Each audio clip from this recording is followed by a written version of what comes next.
Shri Gurubhyo Namaha Hari Om. Suddhaspadiga Sankasham Shuddha Vidya Pradayakam Shuddham Purnam Chidanandam Sadashivaham Shaye Shankarupena Machittam Pankekritam Abhodhyaya Kim Kariyasya Samaya Shankaracharya Mashraye Sadashiva Samarambham Shankaracharya Madhyamam Asmadacharya Paryantam Vande Guru Paramparam Bharathi Karuna Patram Bharathi Padabhushanam Bharathi Padamarudham Bharathi Tirthamashraye Vidya Vinaya Sampannam Vitaragam Vivekinam Vande Vedanta Tattvabodha Vidhushekara Bharathi Mala Sudha Kumbha Vibhoda Mudra Vidya Virajat Karavari Jatam Apara Karunya Sudham Purashim Sri Sharadambam Pranatosmi Nityam.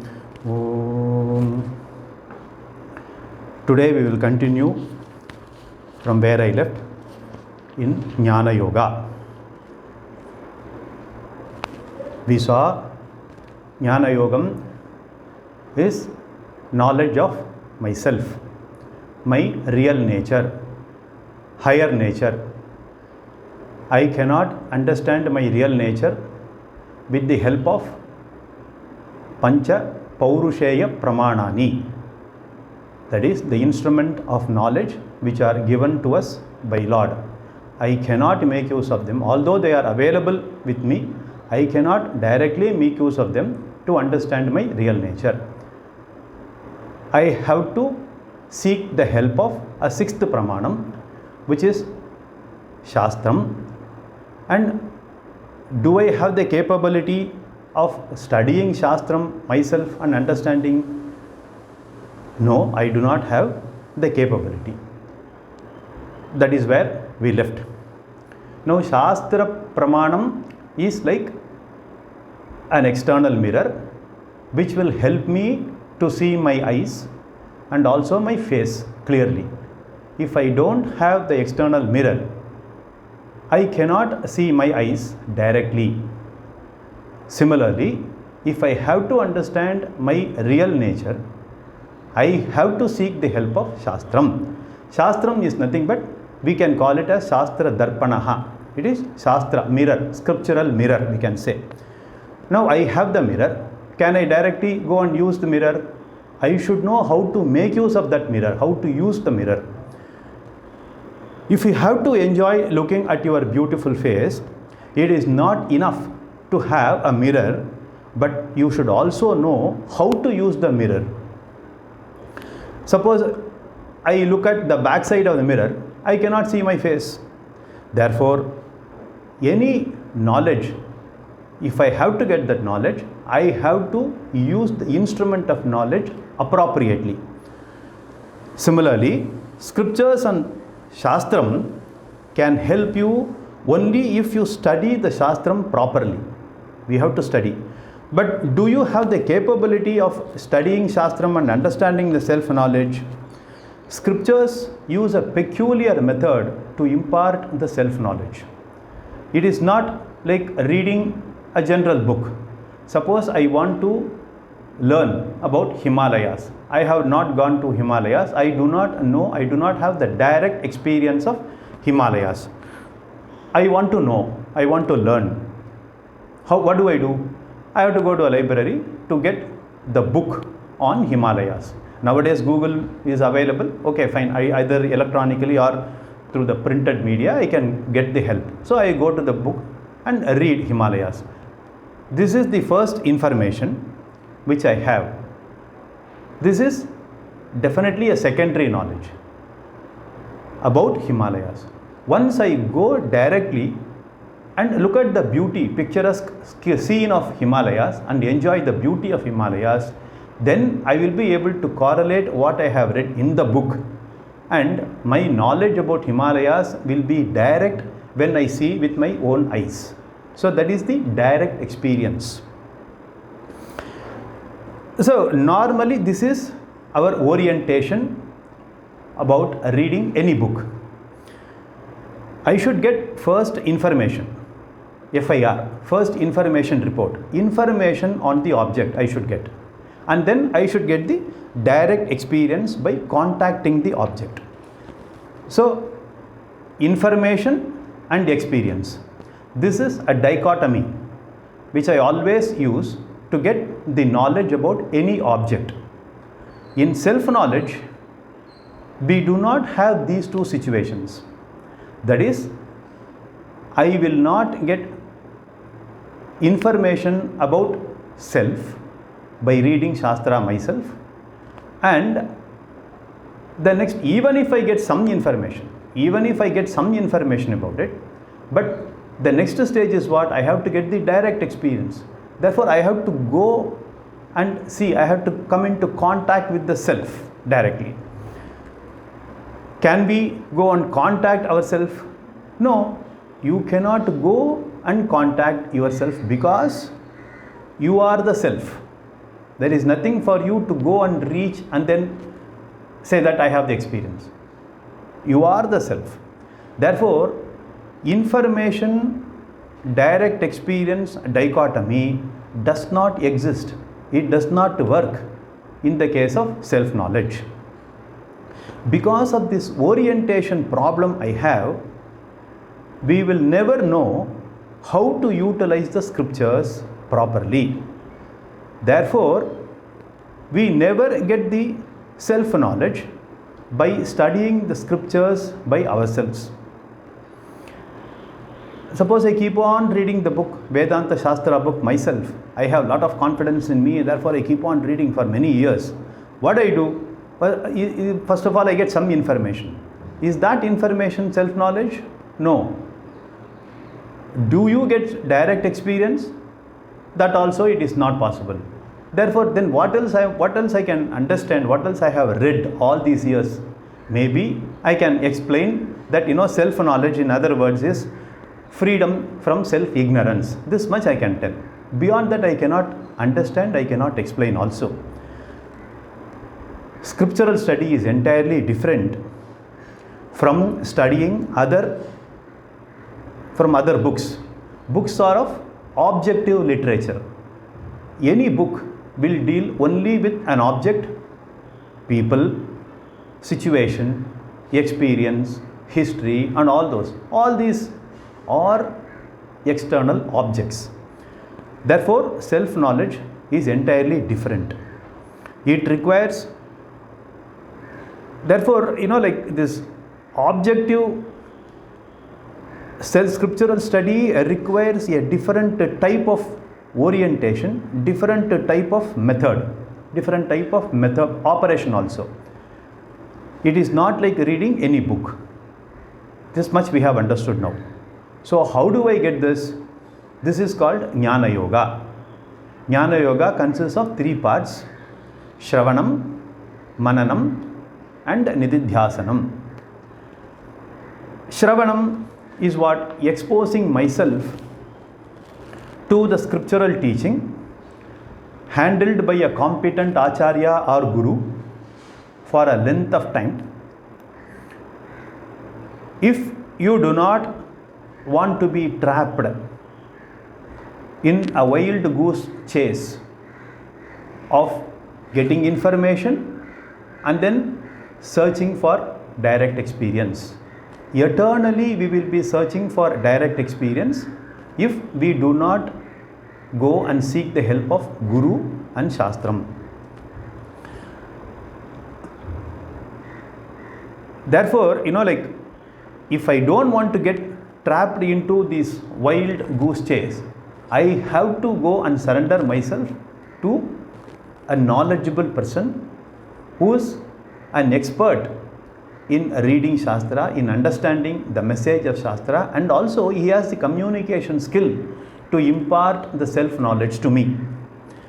That expert is none other than Guru, Acharya, because he has the key, he has the sampradaya to open the Shastram, because Shastram is entirely different. Vedantic Shastram is much more difficult for us to read and understand ourselves. Guru has the key to open, therefore we have to seek his help. There is an interesting story in Upanishad. It is called 10th person story.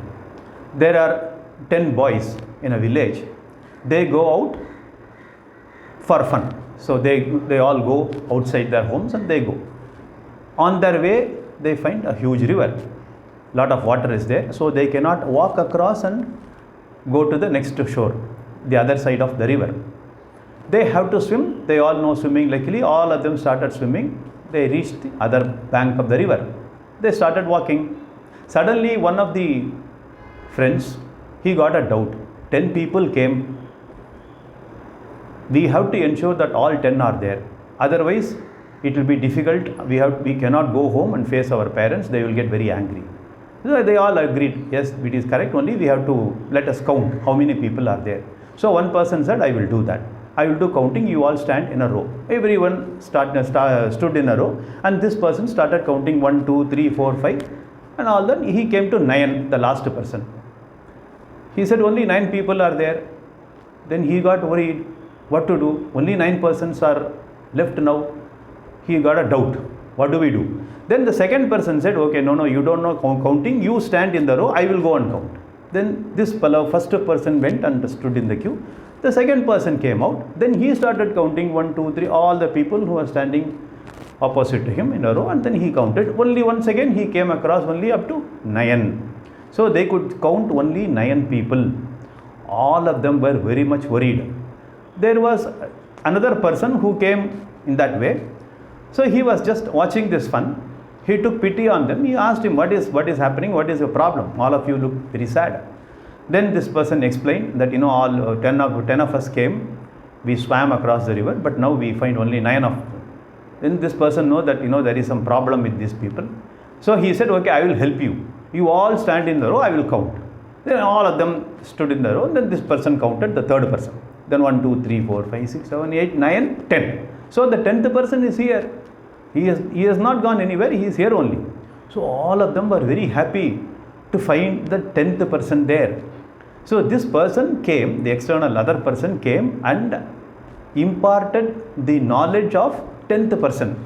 Here, does it mean that the external person, the other person, helper, did he give these people any extra knowledge, or did they learn anything new, any experience? Nothing. So all he did was the removal of the ignorance about the 10th person. There is no question of information or direct experience. Hence, our Shravanam, our Vedantic Shravanam teaches the same method. There is no dichotomy of information and experience. It need not work in all cases, especially in spiritual knowledge, in self-knowledge. This dichotomy doesn't help. It will not work. So there is another method of teaching which is known only to Shrotriya Brahmanishta Guru. Therefore, we have to seek the help of a Guru. With the help of Shastram, he will unfold the Vedantic Shastram and make us understand our real nature. So this Shravanam means consistent, systematic learning of Vedantic scriptures for a length of time under the guidance of a competent Acharya or Guru. This Guru is Shrotriya Brahmanishta Guru. This Shravanam has to continue for a length of time. How long? We do not know. It depends on everyone's capability, Karma Yoga, length of intensity of Karma Yogam and Upasana Yogam one person has gone through in this life or in the previous Janma. So it depends on individuals. But it has to continue for a length of time, and during which time, the time in which we learn from the Guru, no questions are allowed to ask. We are not allowed to ask any questions to the Guru. We have to only get the comprehensive teaching from all the angles, in all aspects, in its totality, from the Guru.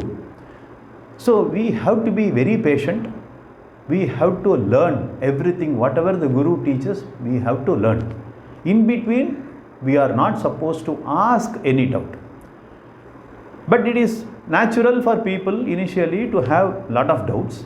So what should you do? You can write all these doubts in a notebook or in a paper and arrange it properly. You can keep it aside, you can keep them with you, it is fine. And sometimes you are not able to accept, you are not able to understand a portion of teaching also.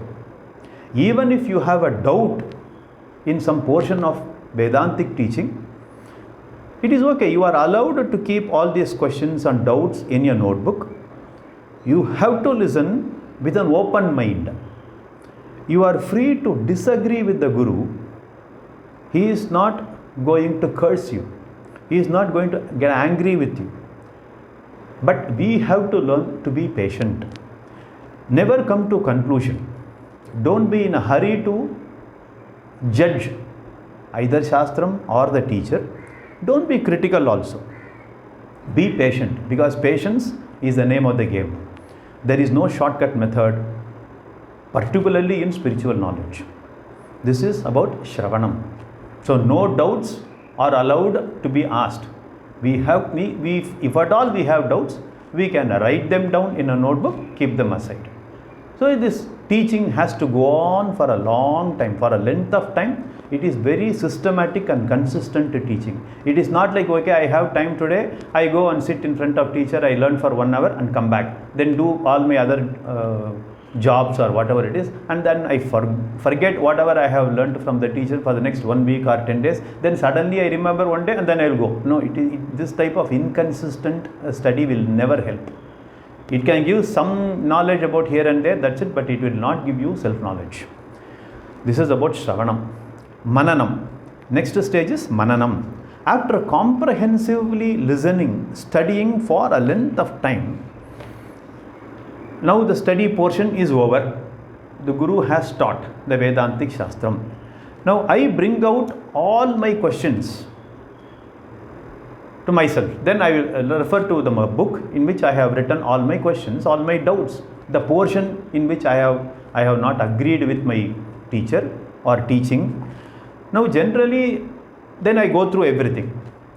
Generally the beauty of the teaching, scriptural teaching is, by the time you complete the systematic teaching, systematic study, by the time you complete the study, all your doubts will be cleared. You don't have any doubts to ask the teacher, because scriptures themselves handle all types of doubts, questions. Some of them, it may not even strike you. Such beautiful questions are there. Doubts have already been raised by students and the teacher has already clarified the doubts. It is all in Vedantic Shastram. So let us be patient and understand. That is why the Vedantic teaching is in the form of dialogue. The dialogue between a guru and a shishya, or dialogue between a guru and more shishyas. Question and answer sessions are also there. So by reading Shastram, we will get clarification. Therefore, the teaching says you wait. You don't ask the teacher immediately. Once you realize that most of your doubts are cleared, still you may come across some doubts, some questions which are unanswered. So Guru is always available to help you, to guide, to help you in finding out the answer. He will give you the answer. He will help you to find the answer. You can always ask. He is there for you. He is Guru. Because if you have any doubts in this knowledge, it is as good as not having the knowledge. Your knowledge must be doubtless. It must be very clear, because doubts are like obstacles for our knowledge. We have to clear all our doubts. Therefore, the knowledge must be obstacle-free knowledge. Mananam removes all types of obstacles and doubts in the minds of students, in the intellect, and makes the knowledge into a doubtless knowledge. Conviction. Nissamshaya jnanam. Conviction. There is no doubt at all. With regard to Nissamshaya jnanam, with regard to what? My essential nature, true nature, not about other material science, higher nature. Hence, Shravanam removes self-ignorance, Mananam removes doubts, obstacles and intellectual problems. Now, the third portion is Nididhyasanam. This is a process of internalization or assimilation of the whole teaching of this knowledge. We have to remove any habitual behavior. See, doubts can be removed by the teacher, by my revision, all those things. I can clarify the doubts and I will be free. But there is something called behavior, habitual behavior. The thoughts which are there in our minds for a length of time. The present behavior I have developed very, very gradually. It is a habit. It is conditioning of my mind. I have developed over a period of time, not only in this Janma, but also in all our past Janmas put together. I have to decondition myself. It is similar to unlearning something which I have learned wrongly and then learn the correct, appropriate things. Therefore, I have to decondition my thinking about my habitual behavior. This process is called assimilation or Nididhyasanam. Only when that habitual behavior goes away from my subconscious mind, I will get the full benefit of the self-knowledge. There is a nice story to explain about this habitual behavior in the subconscious mind. There is an association of barbers. There are about 20-30 barbers. They form an association. They have clients, customers and all those. This association of barbers wanted to celebrate the anniversary. So they thought that they can stage Ramayana as a drama to entertain the clients, customers. So they all invited their customers. They fixed up one day. Before that, all these barbers started practicing this Ramayana. Lot of rehearsal sessions were held. So they were all very happy. Everything is fine. They are all prepared for that. And they invited a lot of makeup people also, makeup men. They came and they did a lot of makeup. And externally they all looked fantastic. King Dasharatha looked exactly like Dasharatha, wearing all the ornaments, Kritam, everything. So like that, Rama, Sita, characters were all there. Everything is very nice. The D-Day came. Hundreds of people are there in the auditorium. Everyone is present. They are all waiting for the drama to be staged. Now the screen opened. All the characters are there. The kingdom. There is a palace of Dasharatha.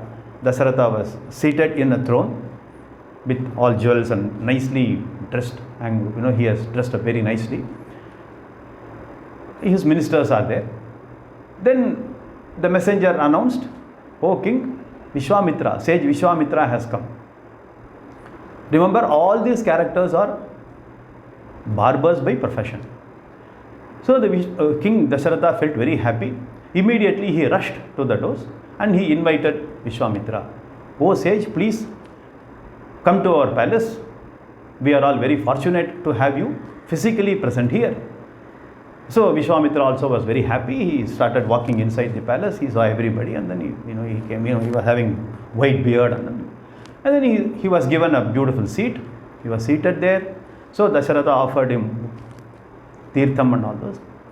Everything was done. Then Dasharatha asked Vishwamitra, "Oh sage, please sit down. What shall I do for you? Cutting or shaving?" That's it.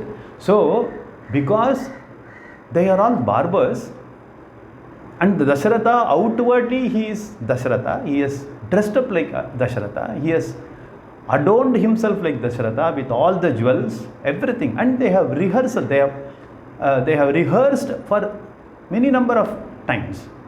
They were all very confident of this play. Everything was done very beautifully. But that habitual behavior of being a barber, the moment he saw Vishwamitra with long beard and jada, mudi and all those, immediately his habit came in front. He then asked, "Shall I do cutting or shaving for you?" Because that is what normally barbers ask us. The moment you go and sit in front of them, they say cutting or shaving is very natural, because it is a natural behavior.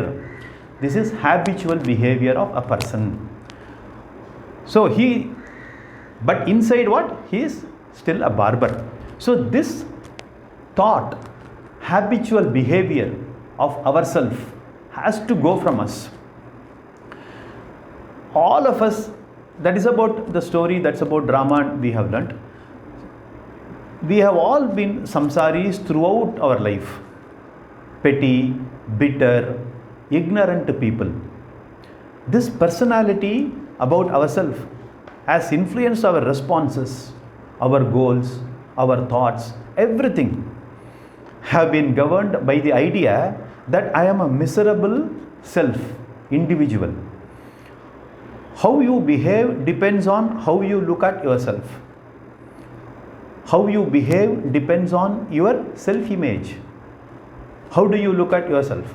That's very important. As long as you have miserable self-image, your behavior will also be miserable. And even if Guru transforms you, your self-image, our old self-image, that I am a miserable self, individual, that thought process continues for a long time, for a length of time it continues, it stays with me. Therefore, I require some time in which I should allow the transformation to take place from my old miserable behavior, habitual behavior, to turn into higher nature, understand and assimilation. This process, I have to give long time for that, is called Nididhyasana. I keep in touch in this period, during this period, I keep in touch with Shastram, although the study portion is over. I don't need to study anything more to get any new knowledge. I already have the knowledge. Therefore, because that Nididhyasana takes long time, I have to keep in touch with Jnanis, that is learned people, Satsanga and Shastra Sangha. I have to be in touch with the Shastram also. I continue this process for a length of time because this association influences my personality. Also, I lead a very alert life, monitoring every single response and making sure that all the responses, every single response in every situation is governed by the new knowledge, new teaching, and not governed by the old misunderstood habitual behavior. This is called assimilation, Nididhyasanam process. Assimilated knowledge alone nourishes my true nature, nourishes me. Like assimilated food alone nourishes my health. It is not the quantity of food that will help, that matters for nourishment, but what is the quantity of food that gets digested, that gets assimilated, that alone determines the nourishment of the body. Swami Chinmayananda very nicely puts across. One person came forward and he told his Shishya, his student, to Swamiji, I am very happy to tell you that I have gone through 10 Upanishads. Swamiji felt very happy. Oh, you have gone through 10 Upanishads, wonderful. But how many Upanishads have gone through you? This is very important. Whether you study and understand one or two, but whether you could assimilate this knowledge. So, so this Shravanam plus Mananam plus Nididhyasanam all put together is Jnana Yoga. Jnana Yoga will give self-knowledge.